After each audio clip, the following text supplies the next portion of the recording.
Hi, everybody. Welcome to Discover College Soccer. Today, I'm lucky enough to be joined by Coach Kendyl Baird of Warren Wilson College. Welcome, Coach. Thanks for having me. Yeah, thanks for being here. My daughter was actually just up at a church camp in North Carolina. I don't think not too Okay. close to you, but she was enjoying the wilderness and the mountains, and I know Is you she guys are close to near. Asheville? Well, she was over more Brevard area, Okay, pretty so close. not too far, Yeah, absolutely. but anyway, um, but if I'm not mistaken, you're getting ready to start your second season on the men's side, which is Yeah, fantastic. year two about to happen. Yeah, it's Yeah, all coming. right. Well, we're you and I are talking in July. I know people be listening to this later, but I always like to set the calendar for Mhm. folks. Um, I'm sure you're getting ready for preseason, but as a Division III institution, kind of what is your recruiting calendar like? What is your focus right now? I'm guessing it's primarily on the 24 class, but are you talking A25s? Kind of what is your normal timeline on the recruitment side? Yeah, I mean, since it is Division 3, I am definitely like kind of behind the other divisions. Like even just like a week ago, just like finalizing even the 2023 class. So like trying to add in like those last few little pieces for the season, which can be really stressful sometimes. But yeah, so now everything is kind of focused on that 2024 class. And I've had 2025s reach out, I've had 2026s reach out, and I'm just like, okay, like I appreciate your like I know you're like I love that you're reaching out and everything, but I'm not quite ready to start recruiting you yet. Just kind of getting going with the 2024s. So yeah, it takes a little bit longer, I'd say, with the Division 3 and kind of just Warren Wilson as a whole. But like starting to even now, just my second year, I'm finally able to like get to know a class for like a whole year before kind of jumping into it all. So I think the 2024 class will be really good, just that I've had a longer time to get to know them and start recruiting them. So Okay. Well, when it comes to recruiting, what what are some of your hit list events, the places you like to go the most? What does your calendar generally look like? yeah, so honestly, a lot of my recruiting is done like online, which is been great for me because we don't have like a huge recruiting budget. So traveling is not like a huge thing at the top of the list. But like the Raleigh Showcase, the NCFC, that's a massive one. I mean, there's so many teams that come in. I like to try and make it up, into Richmond for a few tournaments. That's always a good spot as well. Just kind of depends on the schedule and everything like that, but yeah, I mean, I try and utilize everything that these kids are doing now, like Twitter. I mean, I've found so many kids just from Twitter just reaching out and being interested. Instagram, like you wouldn't think, but there's kids that put all their film on their Instagram page and they share that. And then like NCSA and stuff like that. So a lot of it is online, but I do love, of course, to try and get out to as many like fairly local ones that I can. And of course, just like random college IDs, and they're just like, "Hey, you want to come? I might have some D3 kids or something." So yeah, just try and hit those up as much as I can.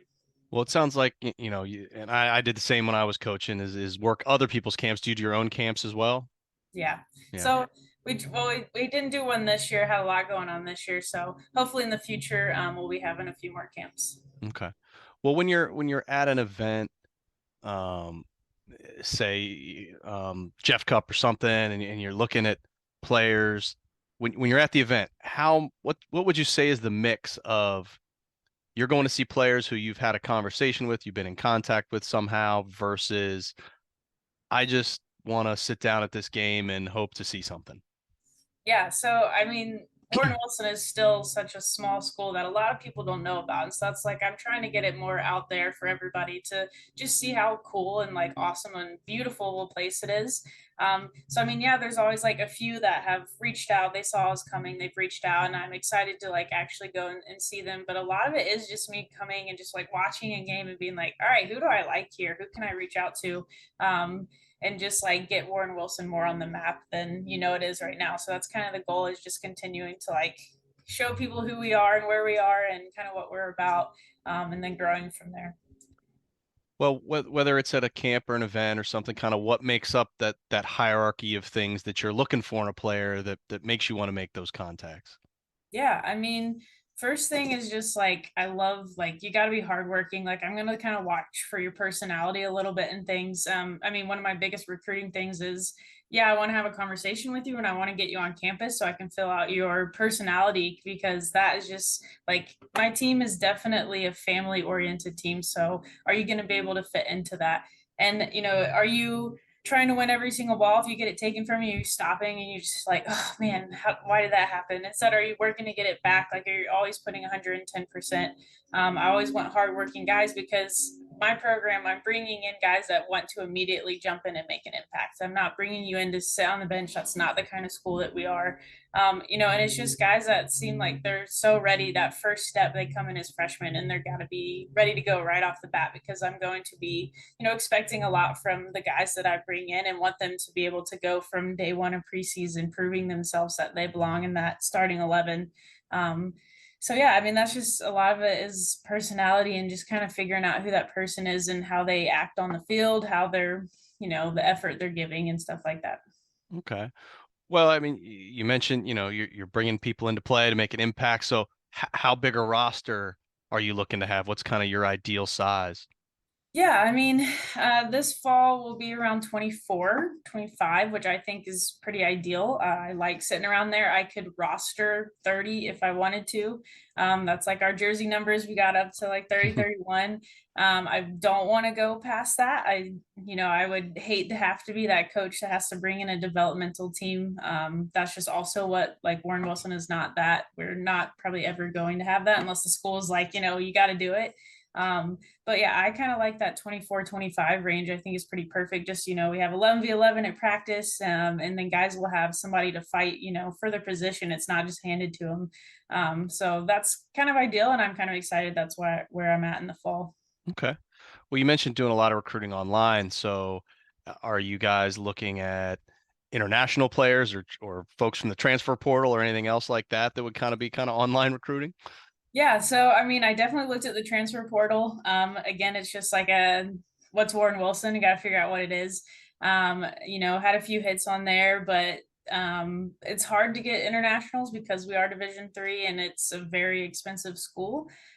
So it has been pretty impossible to get international students. Been like almost right there, but then it's like oh, just a little bit too much money, and haven't been able to make that work. So a lot of it is I do recruit like lucky for me, like North Carolina has a lot of really good soccer. And so like North Carolina, we have a NC free grant, which means, a lot of these kids that live in North Carolina can qualify for this grant, which means they don't pay tuition. They're only paying room and board. So that's been like really useful and helpful for me is finding like really good talented players in North Carolina and then being able to be like, hey, like you might not have to pay tuition. You're only paying, for room and board, which is definitely doable. Yeah, so I mean, I would love to. I'm trying to bring in kids from states close by. I'm reaching out to kids across the country. I lived and worked in Montana for 2 years, and so I'd love to have some West Coast kids come over and experience the beautiful side of North Carolina. But it'll be a work in progress, just continuing to kind of like get the program out there and grow it, and then hopefully get kids a little bit from more all over. Yeah. Well, it makes sense. I mean, obviously as a parent, that dollar Mm-hmm. number is one we're looking at. So, there aren't any D3 schools down here in Florida. So Yeah. honestly, it was part of the. I played D3 when I was in school. I love the D3 model, and Yeah. one of the reasons I started this pod was to introduce people to schools that may not Mm-hmm. familiar. So, for Absolutely. someone who's down in Florida who might be interested in say going to Warren Wilson, I'm not holding you to hard numbers here, but give me an idea what might that student athlete be looking at from a cost perspective with the different aid that's available uh, for out of Yeah. state students. Yeah, I mean, of course, the Division III is all the academic side of things. So we have a really good academic, scholarship. So the higher your GPA, like the more money you'll get. And then of course we have like grants and things like that. If people are like, "Ooh, like I might need a little bit more money," okay, we have like an OWL grant, which is what we call it, and it's just like, here we want to help you come here. If you like really want to be at Warren Wilson, we're gonna help you and try and find you kind of that money. I mean, but it can still probably sit at 20 5,000-ish. Hmm. It just kind of depends, of course, on their GPA and then like the financial status of the family and stuff like that. Um, but I mean, we've been able to get it down, for kids that make it workable. So, but still got to recruit those probably those smart kids, the GPA for that Division 3 level. But yeah, hopefully some more out of staters can find out about Warren Wilson and come and enjoy it as much as we do. Okay. Well, let's talk a little bit more about the school because I'm sure there's folks that aren't familiar with Warren Mhm. Wilson there in North Carolina. So you've been there a couple years now, or getting ready to enter your second season. What have you found to be kind of the awesome things about the school? Maybe even some things we wouldn't learn by going through the website. Yeah, I mean, well, first of all, it's in one of the most beautiful places. I mean, we're right 10 minutes outside of downtown Asheville. So we've got all the mountains. Kind of school is tucked right off of the interstate. You wouldn't know it's there, and we're kind of just back in the woods. So you kind of feel like you're living in the woods. It's just beautiful. We have like 15 plus miles of trails on campus. So a lot of our students mountain bike or trail run or just go on hikes. We have access to the river. There's a lot of swimming holes. Very, very outdoorsy, of course. So that brings in a lot of those kind of kids. Um, and then just of course, just like the small community. We are a super small school. I think there's about 850 students, so it's very close knit. You don't come and just be a number. You know your professors. They talk to our student athletes all the time and kind of figure out and help them figure out schedules and stuff like that. And then I think another really cool thing about Warren Wilson is that we are like a work program school, which there's only about five of us maybe in the country, which just means that every single kid on campus has a job on campus and they get paid for it. Comes off tuition, so that's another little bit of like a scholarship that they can get. Doesn't go to their pocket, of course, which I'm sure they wish, but it comes off tuition, so it helps there. And it's great because we have 60 plus different work crews that they can kind of choose from. So let's say they want to major in business, we have a business crew. They can get 4 years of work experience within business before they even graduate. Which I like to say, some kids might be like, oh, I worked at Starbucks for 2 years. Like that's the work experience I have. When most employers nowadays are like, oh, you need 4 years of experience. Like, how do you expect me to do that? In college. So, we have that where they can go in, like, I mean, you can be an electrician, you can work as like metal smithing stuff. We have an athletics crew that helps out with all of the setup for events and does the announcing and all that kind of stuff.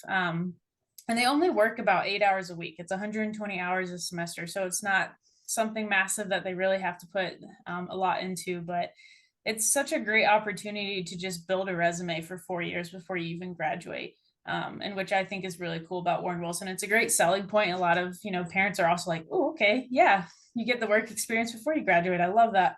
So that's been kind of a good selling point as well. No, that is very unique.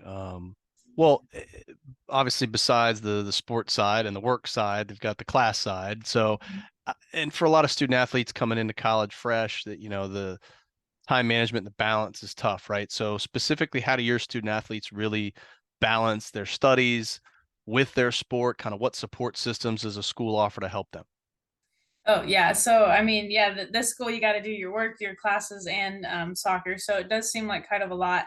But I know since we come right in off the bat and we get started that first day before we even start classes, the guys are kind of figuring out how their schedule is going to work. A lot of classes are done by 3:50. We practice from 4:30 to 6, so they don't really have to worry about that. And then just finding kind of spaces in there where they can get some work hours in. But our work crew leaders are really good about helping them kind of playing around athletics and stuff like that. So our work crew leaders are really big on helping them kind of figure out their time management and stuff like that. And then there's just so many other resources on campus that they can go and ask anyone for help. That's the thing about the small school. Like it's so easy to just say, hey, I need help with something. And someone's gonna be like, okay, here, this is how we're gonna do it. This is what we're gonna do. So I mean, even like the athletic staff, we're all really super close, and our AD is absolutely wonderful. She's been incredible. This will be the start of her year two as an athletic director, but she's been at the school for about 8 or 9 years already, so she really knows all the ins and outs of everything, and so she's been really great at helping us and helping the students kind of figure out. But yeah, there's just a lot of support on campus since it's such a community. Okay. Well, you mentioned the practice time being there in the afternoon. Kind of, let's just assume it's October. Uh, Can you walk me through what a normal schedule for a week would look like for a player in terms of practice, meals, game Yeah. cadence, classes, all those kinds of things? Yeah, so I know that they don't have 8 a.m.s. It might be like an 8:30, but it's like, oh, it's not an 8 a.m. So I know they start kind of early sometimes. The campus is smaller, so of course it's easy to get to everywhere pretty quickly. So they'll do class and then get some work hours in the morning and lunchtime, maybe get some studying in, stuff around that. And then, of course, like I said, classes end around 3:50, or even like a work schedule could end kind of there at 3:50. And then they kind of quickly transition over to practice. They come in, get changed, get ready for practice. We go from 4:30 to 6. Then they'll run over, of course, to dinner and get that. And then I know some of them will get together and study kind of after dinner. And then, starting to do study hall. And so hopefully they're going to be jumping into that as well. But since it can be kind of a crazy week here just because of our conference as well. So our conference is called Coast to Coast Conference, which means that there's a school in California, there's two in Wisconsin, there's two in Virginia, one in Maryland. We're the only North Carolina one. So we don't actually play any of these teams in the regular season. So I get to pick out the schedule. So the only like our conference, it's like top six based on Massey rating, your record, schedule, that kind of thing. We'll go and play at one of the schools each year. So this fall it's actually in California. So that's our goal, is to make California. But because of not having like a set conference schedule, I have to work around all the other schools we play, which are in a conference. So in our September can be like really crazy because we're trying to play all those teams before they jump into conference in October. So it can be a little crazy. Might have a game on like a Tuesday, might have one on Wednesday. It could be like really any day of the week. So the schedule really does vary in that sense. But once I get into the rhythm of it, it's been pretty simple to get going. But yeah, just we'll have, of course, that one day off that everybody gets. And then how many games do we kind of end up that week and practice that week as well. So, Okay. Well, let's talk a little bit more about the team and the soccer side of things. I know we already talked about roster size, but what about staff size? Who else is on your staff? Kind of what role do they play? Are there, let's just say, athletic department staff that also help with the program? What does that kind of look like? yeah. So I have one assistant. He is part-time, but he is absolutely wonderful. He just actually started at a new UPSL team here. Hmm. So he's kind of taken on a lot, but he's been really wonderful. Kind of came in with me last year when I started, brought him in. The guys really like him. And then, of course, we got all the athletic trainers that you need. We got all that access to all of that stuff for them. And then we just made a full-time strength and conditioning coach as well. So she'll just fully be doing all that for us. So we'll be setting up all those work schedules for them for lifting and programs and stuff like that. Um, and then of course, we have like counselors and stuff that we have good connections with that the guys can have access to very easily. And then any other like support staff, we all kind of, anybody who works there kind of takes on a lot of different roles. And so we just are all there to kind of help each other. And so that's like the great thing too with the staff that I work with. We all kind of know each other's athletes as well because it is smaller, and sometimes we kind of share some athletes and kind of know each other from that. So I mean, yeah, they've got plenty of support anywhere they need to turn and look. They've got access to all of that. Okay. Awesome. Well, in terms of you as a coach, how would you describe, your coaching style, the style of play that you're trying to implement with the team?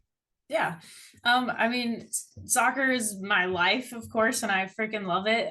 So I mean, I love to have a lot of fun with it. Of course, like what we need to get done and what we need to do, I'm going to be absolutely serious about. We're going to get through what we need to do, but I love to have fun and just make things like lighthearted. I don't want it to be something where they dread to come to practice and it's like, ugh, it's just another session. Like I hope they're excited and ready to go every single time. I'm very big on, high positive energy. So I bring that every single practice and just enjoy being around them. And then of course, just like our playing style, like I love playing out of the back. I don't like the Americanized kickball kind of soccer that drives me crazy. But of course, sometimes that might have to happen if the team is just coming at you, pressing you like crazy. But that's where, I hope I have a keeper that can notice those moments and then just maybe break a line and then we kind of play from there. But playing out of the back is definitely kind of, what I really instill into them and keeping possession just to progress through the thirds of the field. So I want to try and make it beautiful soccer. It's not always going to be beautiful soccer, but as much as we can kind of work on that and like try and make that happen just to keep the ball and not destroy ourselves playing defense the whole time, of course, is what I really enjoy. And I think the guys have really bought into that. And it was a lot of fun just getting used to it and learning it like last year and getting better and better at it. So I'm excited for this year because now I've got a group that already kind of understands what we're doing and what our goal is, and so now hopefully these new guys come in and they just immediately off the bat kind of jump in and we're ready to go right off the bat. So Okay. Well, what about your spring, your off season? What would that typically look like for your guys? yeah, so thankfully, the NCAA just bumped it up to we get 24 days in the spring now, even though it was the 16, which is just crazy to me. Um, so we this last spring, it was just kind of they came back, they kind of did their thing January, February. I let they went to spring break, and then we started right when they got back from spring break. So that lasts about 5 weeks of school. We were going 3 times a week to get those 15 days, and then that last day was our play date. So we went and played Division II team and two really good NAIA teams that I was really proud of. The results that we got and how hard they worked. But it's just so hard when you only have 15 days in spring to work with them. And we were already kind of a smaller team, so that's why I was kind of recruiting big for this year. And so we only had like 14 guys in the spring, so definitely much smaller compared to the teams that we played that were bringing in like 30, 35 guys. And they all held their own and it was great. So but I'm super excited, this next spring that we'll get those 24 days to actually really work, and we'll have more numbers this time, and so we can really build on what we're doing and continue on into the fall 2024. Okay. No, that's great. Well, you you've given us a lot of info. We've talked about a lot of different things, but the last question I always like to have is if you had one piece of advice, one nugget of information you would love every parent, player, anybody going through this college recruitment process to have, what would that be? Ooh, I mean, I always like to, preach just like go and step on a bunch of different campuses, just see how it feels to you. Because for me in my recruiting process, like I could look at a school on campus and be like, ooh, this looks really cool. I really like this. But then I go and step on it and I was like, oh, like this just doesn't feel like the right vibe to me. And where I went to school, I stepped on campus and it immediately felt like home. And so like I want, all recruits to go and explore different places and make sure that they get on campus, make sure that they meet the coaches and the players because that's who they're going to be spending all their time with. So I want them all to just take it in stride and go and visit as many places as possible just to find that right fit for them. We always preach it's not about the division, it's not about what kind of level. It's where I think you feel at home and where you feel happy and somewhere that you're going to thrive outside of soccer as well. So I always want recruits to kind of just get the feel for things. I always try and get them on campus just so they make sure that Warren Wilson feels like a place that they could be happy and that they could feel safe and at home. So I think that would be my little bit of advice. Love it. Love it. Well, coach, wish you the best of luck here in your second season. Thank you. If you get down to Florida for any recruiting events, let me know. Uh, Hopefully. but wish you the best of luck and really thanks for your time. Thank you. I appreciate it so much. Take care. Thanks.